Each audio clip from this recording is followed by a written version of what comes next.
I want to do something, but I hate when we're told to vote out of fear, and we have to do something.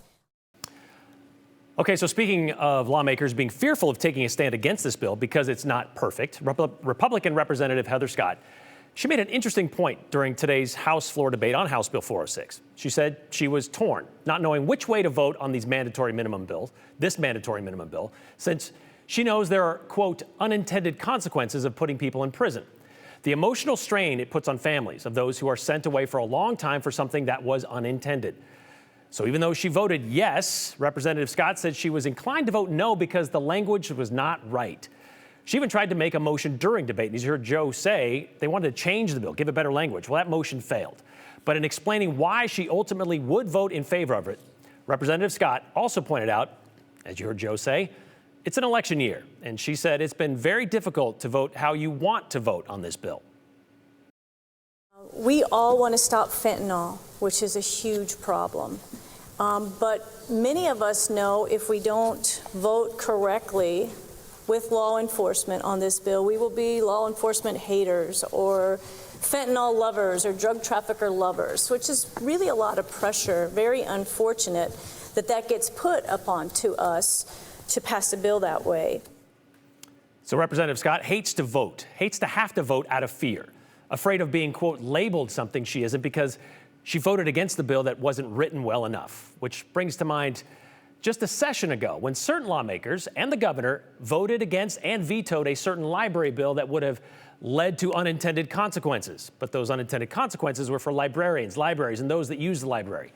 House Bill 314 did pass both chambers last session, but not without some resignation. It was denied by the governor, but the House couldn't rally enough votes to override his veto. Remember what happened then? A whole slew of Republican representatives, 14 in all, and the governor were issued a vote of no confidence. Billboards started popping up around the state saying certain lawmakers were failing to support children. And even Representative Scott herself worried today about being accused of something she's not because of her vote. Well, on the day of the vote to override the governor's veto, Representative Scott sent out this tweet out to social media. Pedophiles, groomers, and perverts are celebrating with Governor Little today, she said, hoping the legislature will not override his veto of House Bill 314. These sickos are normalizing sex with and for children. Then in July of last year, normalizing sex with children now starts at the library, she says. And then just last week, commenting on a survey done by the Idaho Library Association, she tweeted out, 80% of library workers want to leave because they can't distribute pornographic materials to children. Maybe it's because they're just serving the people in their community.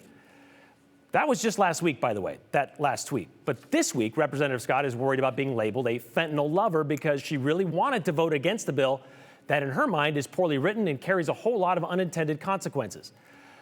Okay, so this is where it kind of gets fun. We tried to ask Representative Scott about this juxtaposition of presumptions, but our email and our text, well, that went unanswered. However, she did respond late this afternoon on Twitter, saying the quote, or parenthetical, unbiased media reached out for comment today. She sent this out at 3:32 and said, how should I respond? Should I ignore them? Should I publicly blast them? Should I respond? And then they lie. Well, then at 4:37, she says, the people have spoken. See the attached media request. There are real problems in Idaho, she said. Fentanyl addiction is destroying families and is worth the debate. We wouldn't even have to talk about the library bill, she said, if it wasn't for pervs pushing this sexually graphic material on children using public money nonetheless. So our response is, you could always just talk to us about it. You could always say, sure, I'll sit down for an interview and I'll answer your questions. Or we could just kind of settle it on social media, which really accomplishes nothing in this case.